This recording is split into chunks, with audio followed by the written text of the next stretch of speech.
Well, we're here today to gain insight from some of the industry's most notable leaders. Today, we're talking with Judge Jamie Groshans.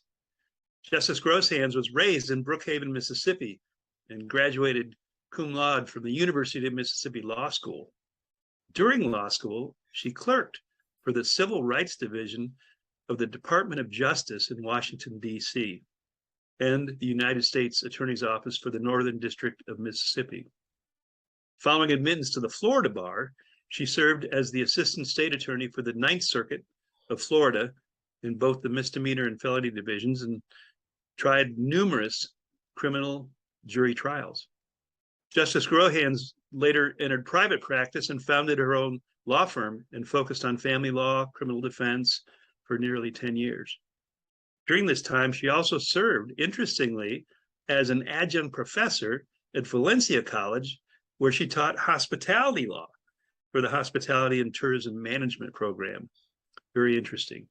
So Justice Jamie R. Groshans was appointed to the Florida Supreme Court on September 2020 by Governor Ron DeSantis.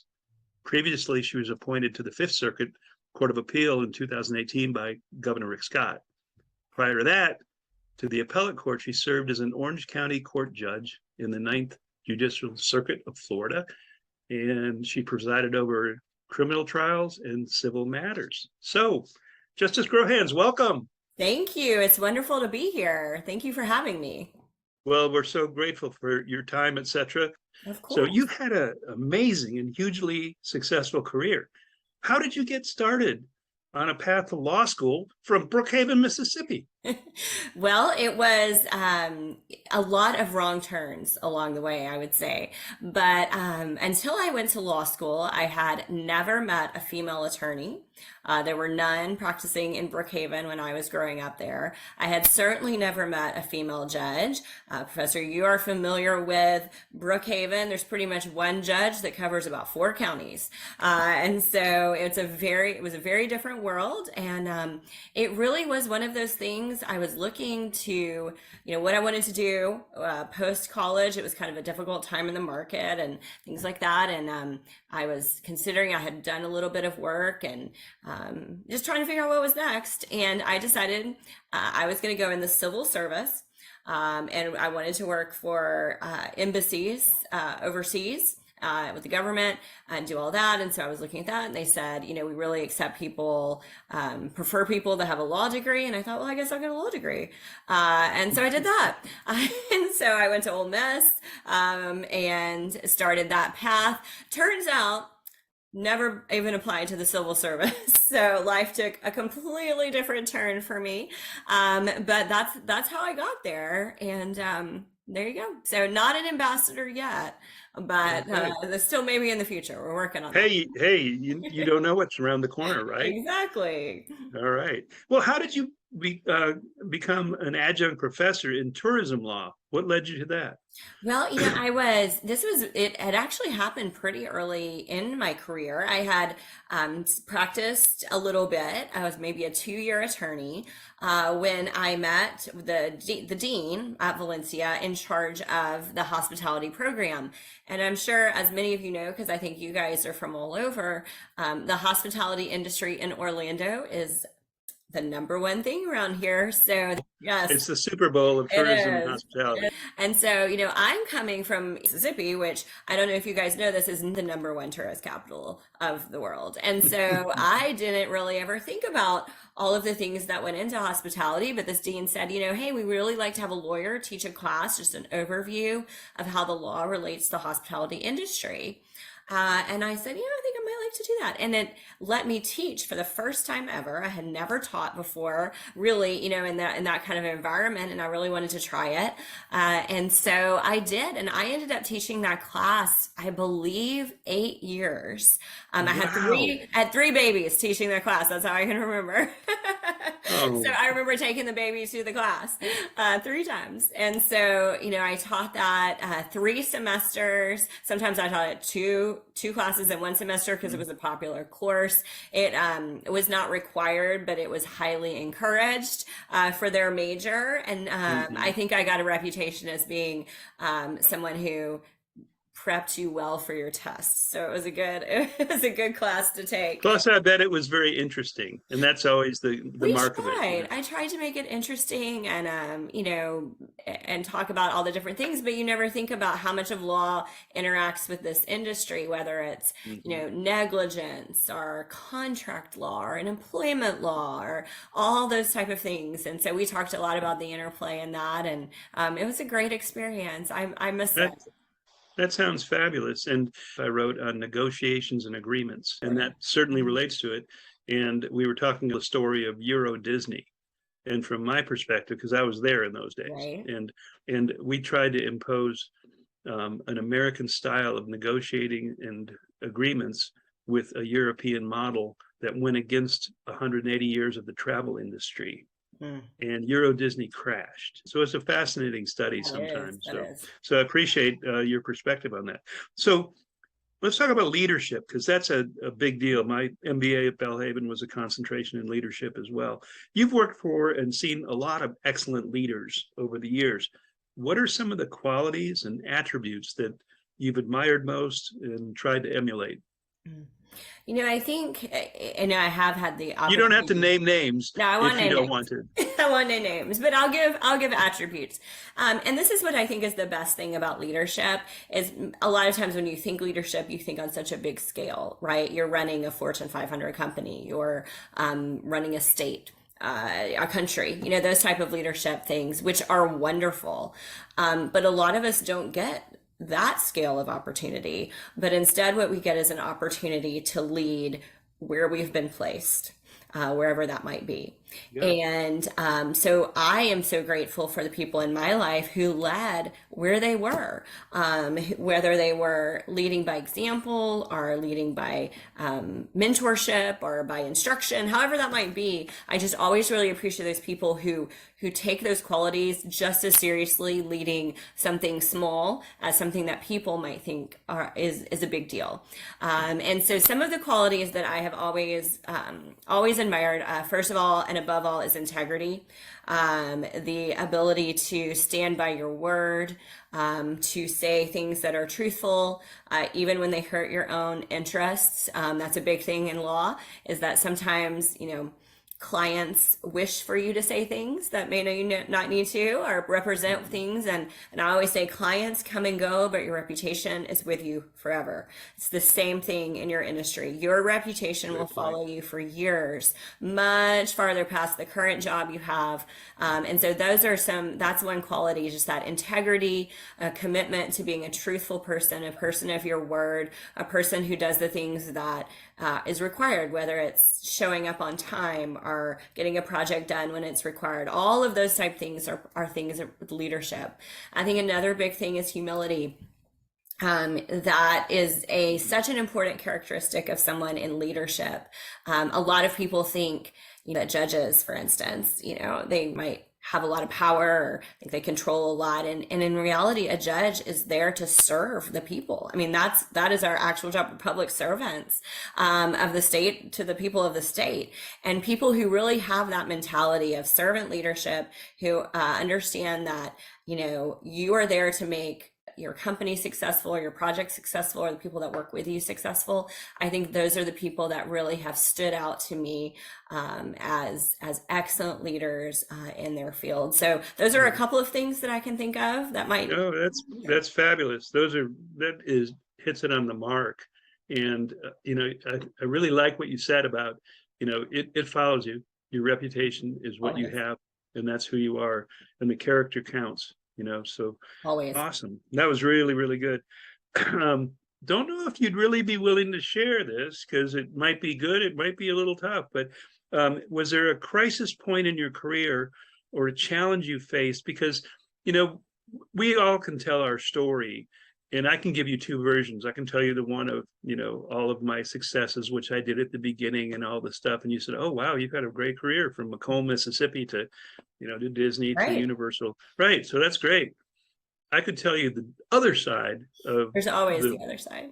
the other side. So can you share a crisis point or a career challenge you faced, how you faced it, and if you're willing, tell us the outcome. Yeah, no, for sure. I think anytime you practice law, you have the difficult times.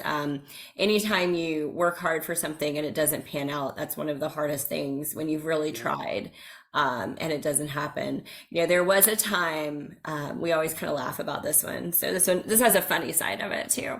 Okay. When, I went to law school and I had these big dreams, and then, I ended up taking a different career path. I ended up in Orlando and I had a great job. And then I ended up, in a job that it just was not the right fit, for me. And I thought it was going to be great. And that's the worst part, when you think you have a plan and then it's not at all the plan. And that is exactly what happened.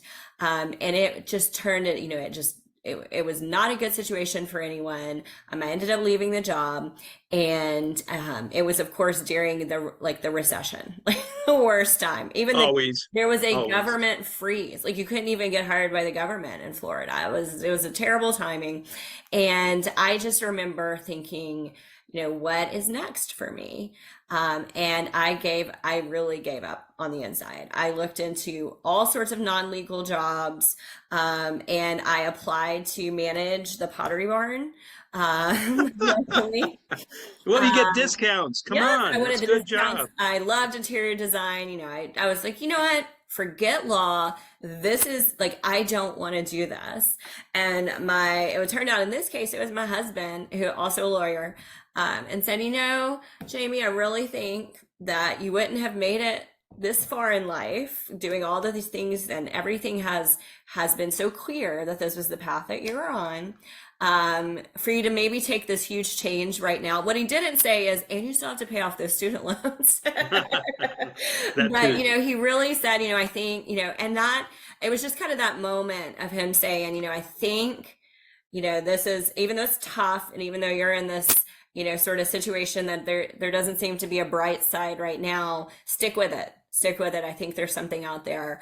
And there was, I ended up starting my own firm. I would never, ever have been brave enough to do that had it not been, for this just moment where it seemed like maybe there weren't any other options. And so I did that. It turned out I love doing that. It let me have, at a time in my life where I needed more flexibility, I needed to be able to focus on, different things. And I was having 3 babies. And so there was a lot of things going on, and it turned out to be exactly what I needed. It taught me so much. And then as the career went on and I was appointed to be a judge, I've been able to really benefit from that. And I really, appreciate that on so many levels, that encouragement. And I got to thank him in my investiture speech for the Florida Supreme Court, in front of everybody. Get to say, thanks for talking me out of that Pottery Barn job. I think it's worked out for us. Well, it was Pottery Barn's loss. That's what I wanted to say. That's awesome. That's great. So, current role. I mean, oh my gosh, Supreme Court Justice, and up this election season and all the rest, and you're in the middle of the whole turmoil of all that. Describe your current role as a Supreme Court Justice. What are the most important things that you focus on? A lot of people don't understand the Supreme Court in Florida, so I like to give a little overview. First is that, a lot of, I'm not a trial judge anymore, so it's not like what you see on TV. That's the fun part. I got to do that. But there's no juries, there's no witnesses. It's not that kind of job. And then there's the intermediate appellate court, which I was on. For me, it was for Central Florida, and that handles a lot of what you would consider appeals. Just kind of the basic case load. But the Florida Supreme Court has kind of a limited jurisdiction. We don't actually hear everything. There's certain things we can hear and we can't hear per the Constitution. And so that makes it a little bit different. There are only 7 of us. We make all decisions as a group of 7. So if you want to talk about negotiation and working with people, imagine making big decisions in a group of 7 people. And you can imagine with fairly big egos, because we're all where we are. So there's a huge learning learning curve there, from, mostly making independent decisions. And then what a lot of people don't understand, so that's the cases, right? And that's what you see and you read. It's a huge part of our job. It's clearly, vitally important. But what a lot of people don't realize is the justices are also responsible for running a branch of government. This is the part that doesn't get talked about as much, but turns out takes up a ton of my time, is that we run the judicial branch. So there are 3 branches of government. We are in charge of one of them. We have a state agency. It's one of the largest. It employs almost 200 people. And everything from how we certify court interpreters to how much money and for what we are asking the legislature for in the budget every year, to lawyer regulation, to the rules of criminal and civil procedure. Everything eventually comes through the 7 of us. And it's a huge, part of our job, and an important part of our job, because we are in charge of every lawyer, we are in charge of every judge, we are in charge of every court in the state. And there's a lot that plays into that. Fortunately, we have amazing people that help in this role. Right. I don't have to do it by myself, but I had no idea that the 7 of you had such an administrative position as well over those 200 people and all the different moving parts that go into that. Nobody would ever realize that. Just a sidebar question real quick. Does the Supreme Court of the United States have to do administration and oversee districts, or not at all? But it's just state.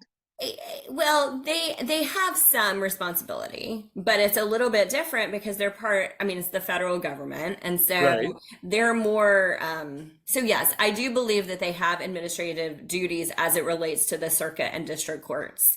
But they are very different, I believe, in how they handle it. And, it's a different model. The state level is sounds like a lot more intensive. The way you described, right. And there's I had learned things that I didn't know. I didn't know about as much working with the legislature. What does that look like? What does lobbying look like? Not something I had done before. Fortunately, I don't have to do that yet, but I'm still involved in a lot of that stuff. And what does it look like to figure out? We have right now some hiring issues because of the way things have happened post-COVID, and we can't get court reporters, and that's a real big part of a trial court. And how do we handle that? And what are some strategies? And what are we looking forward to? So those are a little bit part of the thing, but it's a lot. Well, that's a lot to focus on. A friend of mine and I at Disney used to look at each other because there was so much on the plate, and we just go, we focus on everything, which is kind of a bit of an oxymoron. Very appropriate, yes. Right. So, people are entering into hospitality. They're taking the degree program. They're looking for a career path, or they're just graduating. They might not have considered tourism law or other things, but it's still some of the skills, attributes, or talents. What would you advise someone to focus on and develop early in their career that kind of prepares them for a greater leadership role in hospitality or hospitality law? 2 things: work ethic. No one becomes a leader. Well, I'm not going to say that. The best way to become a leader, we'll go that way, is hard work. And you will separate yourself out from the people that work with you by having a work ethic. Someone that not only does what you're told, but looks for ways to do more, to help, to volunteer, to take that extra shift when they need it. All of those things really follow you far in life. The other thing I would say is excellence in what you do. Learning your craft, your area, your specialty, the best you can, knowing the ins and outs, being the person that when someone has a question, they say, I'm going to call her. I'm going to call him. That is to me, the best way that you can separate is just excellence in what you do. And then doing a lot of it. I think really are two attributes that I can think of that really help. I mean, it's certainly in my world, although a little bit different in law, but when I'm hiring clerks to work with me, if I'm looking at lawyers, or if we're looking at lawyers to run committees or work groups or judges, we're always looking for those people that have, really shown themselves to go above and beyond and who do excellent work when they do it. I mean, those are the things that we're always looking for. Oh, that is fabulous. That makes so much great sense. And I teach students, and still in the consulting and coaching that I do, that leadership isn't about creating followers. Mm, It's about creating other leaders, right. right? So At whatever level, as you said really wisely in the beginning, you can lead in your area. To be a leader doesn't mean you have to have a title or at the top or expect somebody else to do it. You can lead from any position. It doesn't require your IQ. It doesn't have to do with your education or things. You can step up and you can lead with the attributes you just described at anywhere. So that's just really encouraging. So especially to people, that came from Macomb like me. So Our Brookhaven. right. For those of you who aren't familiar with Mississippi geography, which I suspect is all of you, they're very close by. They're neighbors. Yeah, we're about 18 miles away, but in Mississippi, we have a love for it. If you live there and you did it, you love some of the things about it, and we certainly all know the troubles and trials and things that went on. But I say it's part of your blood, though. Once you've lived there, it's just part of who you are. You can't. There's a sense of place there that stays with you forever. But and the relationships and the people. But... Yeah, I know I wouldn't leave Florida, but my two kiddos who are now in their mid-30s were born in Macomb. One of them lives in New Zealand as a producer, married to a director, and the other one is here in the States still. But yeah, so you just can't, you love the people. And I went back for 100-year anniversary of the Presbyterian Church where I worked for, and saw people from. It was fabulous. There was hundreds. It was great history. I love that. So we love it. But last question, just want to ask, what part of your career or accomplishment or whatever really it provided fulfillment for you personally? I love the work balance part of you at the right time in the right place when you're having your kids and you could be flex. But what brought you fulfillment for you personally? I think, that's a great question, because I actually have loved all my jobs. I'm just very lucky at that. I really have. Especially as a judge, being able to serve. When I kind of started this journey, it was very much, I had never thought about being a judge. I mean, you didn't go to law school to think about that. I didn't think about that. Even when I was as a prosecutor, I didn't really say, I might like to be a judge someday. And it was maybe 5 years into my career, I heard a judge at an event speaking. And he really encouraged people to think about this life of public service, what that would mean. And then he said this is a great, I will never forget. He's like, think of the worst judge you'll be better than them. Like, I can do that.